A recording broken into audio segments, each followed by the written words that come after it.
rotating people, he's going to get used in little one-off That segments like actually that. sounds like a good sitcom right there. Yeah. I think it should be a show on the WWE Network, honestly. For sure.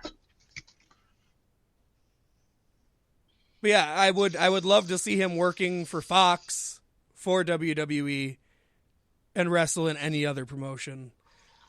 I get if he's salty about the Twitter shits and whatever, all that stuff, the pressuring him, the pressuring him alone, I can understand why he didn't go to AEW. They were super vocal about it, and they put everything out there. Yeah, one credit to Vince McMahon, he doesn't pull that shit. Yeah. No, there's discretion when it comes to business. Mm-hmm. Yeah, because if they talk like that, then it ruins any element of surprise that you could have had. Which he got a huge surprise. Like he hit it from. Apparently, they hit it from everybody even there in the studio. Yeah, they had video of what it. The 5,000 people watching. Well, yeah, but I mean, even the people in the studio, they have it. They have video of them hiding him from everybody, and it's like, I think this is what he wants. I don't think he wants to wrestle anymore. Yeah. Now, somebody posted on one of the boards, do you think CM Punk coming back is going to affect? Do you think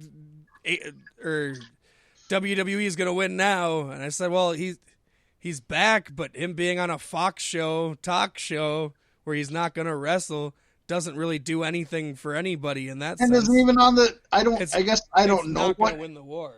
What day is that on? Do we even know if that's on Wednesday? That's what it was. It was on Wednesday? What? Yeah, it was. It is on Wednesday? Okay. Why would they air their own show? Counter programming their own show?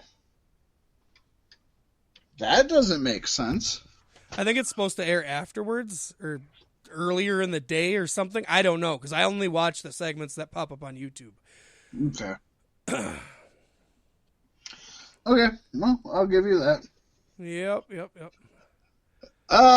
Next though, Pasty, after a 14-year absence, Dan Maff returned to Ring of Honor last weekend. Holy buckets. He wrestled the main event of both shows. On Saturday, Maff filled in for the injured Brody King to team up with Villain Enterprises PCO and Marty Scurll, and he successfully defended the ROH World Six-Man Tag Team Championship. Maff even picked up the winning pinfall. The following night, Maff and PCO put on a phenomenal match, one which PCO ultimately won. The Bayonne Badass shared a video of himself signing his first ever contract as a professional wrestler. He's never been a contracted professional wrestler. Maff then cryptically whispered, "Ring of Honor, here I come," after signing his deal. Now, Dan Maff wrestled as Mafia in Ring of Honor from 2002 to 2005, where he was two-time tag team champion with BJ Whitmer, as well as being a four-time former Jersey All-Pro heavyweight champion. You know, the whole article, I was like, I don't know who this guy is. And then you said Mafia, and I'm like, oh, I might know who this guy is. Right? I recognize the name. I get it. Good shit. How old is he? He's not too old to matter, is he? He's not too old to matter, but he isn't. Of course, people, nowadays, we used to look at it and they used to call Hulk Hogan and Roddy Piper and Macho Man old at like 39, 40. And now you look at Christopher Daniels at 43 and AJ Styles at 41, and it's like, they're not horribly old. He's probably around a Christopher Daniels, AJ Styles age. Okay. I'll give him that. Yeah, right around there. Well, that's good shit. Hopefully he doesn't plan on sticking around with Villain Enterprises for long. I think Scurll is going to be heading out.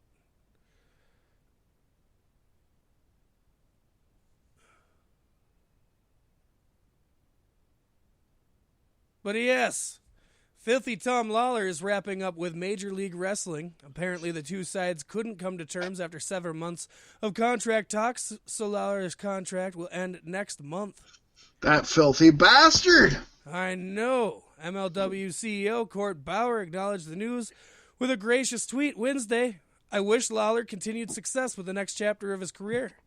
First-class dude who, despite being filthy, is somehow all-class at the same time. Holy buckets. Lawler has been at the top of MLW since the promotion's relaunch in 2017. First winning the MLW Battle Riot event in 2018 and later capturing the MLW World Heavyweight Championship from Low Key. He held the title for 6 months before losing to Jacob Fatu, the current champion. Tom Lawler is instantly one of the hottest free agents in professional wrestling. With the competition heating up between WWE and AEW and New Japan expanding their operations into the United States, the former UFC competitor will have no shortage of options to consider as he looks forward to the next chapter of his career. This definitely opens a ton of doors for a lot of promotions, Pasty. Yeah, yep. This is a good get for anybody who gets them. And we're running a little short on time here, so I'm going to jump right into the next story, which actually is kind of connected. Although, Pasty, Filthy Tom Lawler is definitely a loss. One major win for MLW, Major League Wrestling, is the re-signing of the reigning World Heavyweight Champion Jacob Fatu to a new long-term multi-year contract. Fatu, who is the son of Tonga Kid, announced, quote, "This is where I wanted to be all along. Contra and MLW, this is my home," end quote. The deal, which ties down the Samoan smashing machine for the next several years, goes into effect immediately. Oh, wow. Immediately. Woo, that one jumped out. Yeah, it did, immediately. Mr. Bauer exclaimed, "Fatu has been a revelation in the sport and has had a breakout year and has shown all the attributes we look for in a champion. We are excited to know that Fatu is someone we can build around, and we look forward to seeing him fight under the MLW banner for years to come." Now, as part of the new deal, MLW will have rights to book Fatu out to other promotions, Pasty. And while they're not getting any percentage, they're not pimps, they're not getting any percentage, MLW will have control over how Fatu is used and presented by independent promoters that are booking him. This is being done to A, protect and control Fatu, and to make sure that his aura as a top MLW star is maintained outside the company, but also it's promoting Fatu as well as MLW and growing their exposure. That's a smart move. I still think not enough people know about this great show you can watch weekly on YouTube. I agree, but I also said, I think last week, maybe the week before, but that I think Fatu is the person they're going to build this company around. Yeah. I think it's, for sure. It's definitely a good fit. And now, into the comings and goings. Continued. Woo! Again, we're on a second round, I guess. Let's keep going. Why does it do that? I don't get it. Because we needed a timestamp that we're not fucking paying attention to anyway, so let's hurry up. We're a half hour behind. So let's hurry up.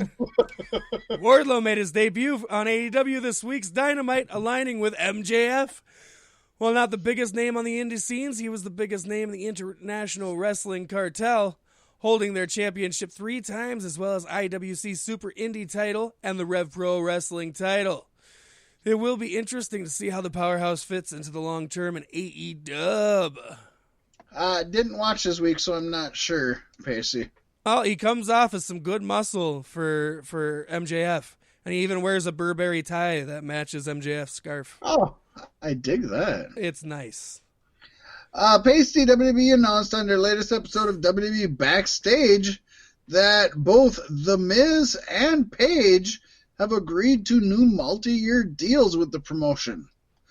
Although the length of said contracts was not revealed, with WWE wanting to lock in talent and knowing that Randall Keith Orton, a similar veteran, signed a 5-year deal, one could assume that both of these superstars are going to be around the 5-year timeline. Page gets to get paid and not wrestle, and The Miz has been there his whole wrestling career. He's not going to go anywhere. No. I can't even say I'd want to see him go anywhere. No. He's perfect there. He fits perfect there. What's he going to go to AEW and play second fiddle to MJF? Because that's what'll happen. But he doesn't have the in-ring acumen to back it up. You know what I mean? Yeah. Yeah. The Brian Kedrick took to Twitter to announce that he's taking an indefinite leave of absence. Wait, he's still wrestling in WWE? Well, apparently not, because he's taking a leave of absence. But it's indefinite. He could already be back. It's been 3 years since my last cruiserweight title opportunity. Holy shit, 3 years for somebody that super talented? I'm surprised. Somebody fucking cockslap Vince McMahon. You're telling me 205 Live is 3 years old? I know, right? I feel like we're still at like the 6-month mark. Like I still haven't committed to even caring about it yet. 3 years? That's nuts. Since then, it's become evident that nobody on the 205 Live roster understands nor respects the road that I paved for them. Probably not roster, but with you're not sure. Backstage. Therefore, I am taking an indefinite leave of absence from the ring, which means he's sitting on the couch because Vince ain't letting him go. WWE 205 Live. Hashtag and at. Yeah, that was slick. Kendrick wrote. That was slick as shit, buddy. I know it was, but I also know there is no word yet on if this part of the storyline for Kendrick or a legitimate break from the ring. It's a break. Yeah. WWE they never used them right ever. No, not from the beginning. All right, so let's move on to something that's real. Speaking of cruiserweights, Pasty. There's unhappy cruiserweights. We're talking Jordan Miles. We're talking D. Brian Kendrick. We're also talking Sin Cara because he has asked for his release from WWE. The former Mystico wrote on Twitter, quote, "Last night, after praying and considering it a lot, thinking about my children and their future, I made one of the most difficult decisions, but sensible decisions that I have ever made in my professional wrestling career. I asked for my WWE release. Since I was a child, all I wanted to do was fight, and all of my life I have made decisions and sacrifices to put myself in positions to fulfill that dream.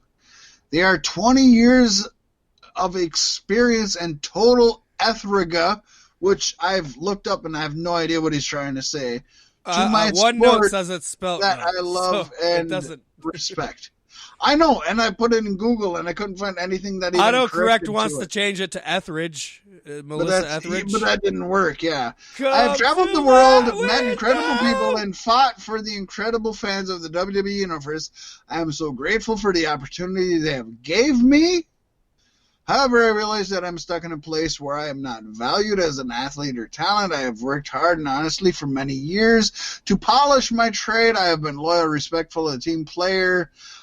He really goes on. Basically, it appears Sin Cara, though, will remain under contract for WWE, as WWE officials will not be granting the release request, according at least to PW Insider.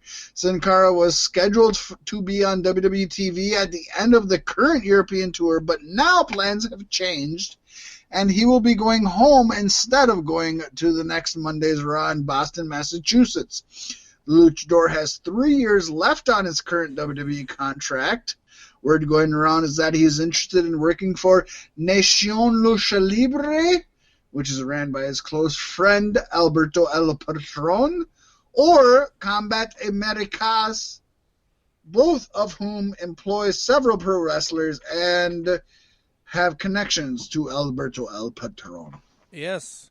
He wants those sweet, sweet benefits that come with working for Patron. That better than fucking WWE, apparently, from what we've